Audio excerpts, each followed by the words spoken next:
Guys episode शुरू होते हैं ना मास्टर जीबियन को दिखाया है जो कि सीधे ही पॉइजन गर्ल के ऊपर एक बड़ा सा स्लैश अटैक कर देते हैं और पॉइजन गर्ल अपनी एनर्जी को रिलीज करते हुए फौरन से उस अटैक को डिस्ट्रॉय कर देते। शावेन से कहते हैं कि मैं इस जीबियन को अकेले ही देख लूंगी, तुम बाकी सबको देखो। और इतना कहते ही मास्टर जीबियन के बीच में एंड पॉइजन गर्ल के बीच में काफी ज्यादा खतरनाक फाइट शुरू हो जाती है। और शावेन क्वीन मर्डसो को कहते हैं कि तुम यहाँ पर फाइट नहीं करोगी, तुम यहाँ पर सिर्फ खड़े होकर देखोगी। और शावेन जियन को अपने साथ लेकर फाइट करने चला जाता है और शावेन एंड जिया मिलकर काफी ज्यादा एल्डर्स को हराने लगते हैं, जिस पर शावेन काफी ज्यादा खुश होता है और कहता है कि सच में जिया की पावर काफी ज्यादा कमाल की है और वो काफी ज्यादा इंक्रीज कर रही है जल्दी ही। और वहीं पर वैसे ही इन सभी की फाइट चल ही रही होती है तभी एल्डर वो सीधे ही शावेन के सामने आकर खड़ा हो जाता है और कहता है कि बच्चे अब तुम मेरे हाथ मरने वाले हो। जिस पर शावेन हंसते हुए कहते हैं कि तुम्हारी किस्मत खराब है कि तुम्हारी फाइट मेरे से हो गई। और एल्डर वो काफी ज्यादा स्माइल करते हुए कहते हैं कि तुम्हें क्या लगता है तुम हम जैसे दो बड़े एल्डर को हरा सकते हो। जिस पर शावेन काफी अच्छी से स्माइल करता है और तुरंत ही अपनी हेवनली ट्रांसफॉर्मेशन स्किल को एक्टिवेट कर लेता है। और वहीं शावेन अपनी 300 टेक्निक का इस्तेमाल करते हुए सीधे ही इनके पीछे आ जाता है, जिसकी वजह से ये दोनों ही शावेन लाइटली लेना बंद कर देते हैं। और वहां पर शावेन अपनी माउंटेन सील टेक्निक को इस्तेमाल करना शुरू कर देता है। इस टेक्निक को देखकर एल्डर वू काफी ज्यादा घबराता है और पीछे हो जाता है। और मौके का फायदा उठाते एल्डर वू सीधे ही अपने पॉइजनस इंसेक्टिबीट को बुला लेता है और वो बीस्ट जैसे ही आता है वो सीधे ही शावेन के ऊपर हमला करना शुरू कर देता है। लेकिन शावेन उस सेंटीबीट से बचते हुए अपना अटैक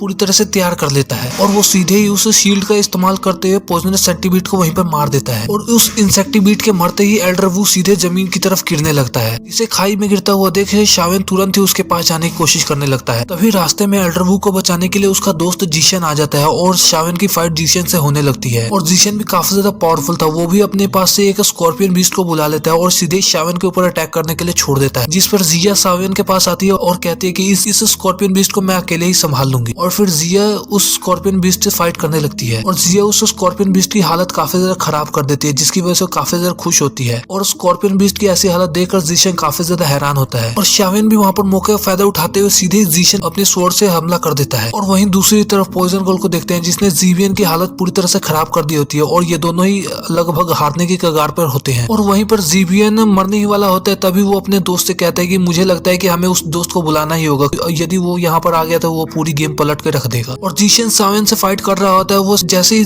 जीबियन की बात सुनता है वो तुरंत ही एक रेड कलर के स्मोक को समन कर लेता है और वहां से काफी ज्यादा रेड कलर की एनर्जी निकलती है और सीधे ही उसमें से एक फॉग बाहर आती है और सीधे पॉइजन गर्ल के ऊपर हमला कर देती है। और ये रेड कलर की एनर्जी असल में कोई और नहीं एक हॉल ऑफ सोल का प्रोटेक्टर होता है। और वो प्रोटेक्टर वहां पर जैसे ही अपीयर होता है वो सीधे ही पॉइजन गर्ल से कहता है कि तुमने हमारा कॉन्ट्रैक्ट तोड़ दिया है, अब इसकी सजा तुम्हें मिलेगी और तुम्हें यहाँ पर मरना होगा। और यहाँ पर उसकी बात सुनकर पॉइजन गर्ल काफी ज्यादा गुस्सा करती है और सीधे ही अपनी पॉइजनस फॉग का इस्तेमाल करते हुए उसके ऊपर हमला कर देती है। और वही जीबियन फिर से पॉइजन गर्ल से फाइट करने लगता है और प्रोटेक्टर सीधे ही शावेन के पास चला जाता है उससे फाइट करने के लिए। और वो प्रोटेक्टर अपनी चेन्स का इस्तेमाल करते हुए सीधे शावेन के ऊपर हमला कर देता है और उससे पकड़ने वाला होता है तभी वहां पर क्वीन मेडुसा आ जाती है और वो जैसे ही वहां पर आती है वो सारी चेन्स को इधर उधर कर देती है, जिसकी वजह से शावेन की जान बच जाती है। और वहां पर क्वीन मेडुसा शावेन से कहती है इसे मुझ पर छोड़ दो, मैं इसे संभाल लूंगी और तुम जाकर बाकी सबकी मदद करो। और वहीं पर हमें जीबियन को दिखाया है जो कि अपनी स्कॉर्पियन ब्लड लाइन को एक्टिवेट कर लेता है, जिसकी वजह से उसका शरीर एक स्कॉर्पियन में बदलने लगता है और वो पहले से काफी ज्यादा पावरफुल हो जाता है। और पॉइजन गर्ल भी उसकी बात ये सारी समझ जाती है। जीबियन पूरी तरह से पॉइजन गर्ल के ऊपर अटैक कर देता है, जिसकी वजह से पॉइजन गर्ल अपनी पॉइजनस बॉडी को एक्टिवेट करते हुए वहां पर एक बड़ी सी शील्ड बना लेती है। और पॉइजन गर्ल जीबियन से कहती है मेरे पास भी कोई रास्ता नहीं बचा, मैं भी तुम्हारी अपनी पॉइजनस बॉडी की ताकत अभी दिखाती हूँ। और इसी के साथ हमारा ये एपिसोड यहीं पे खत्म हो जाता है।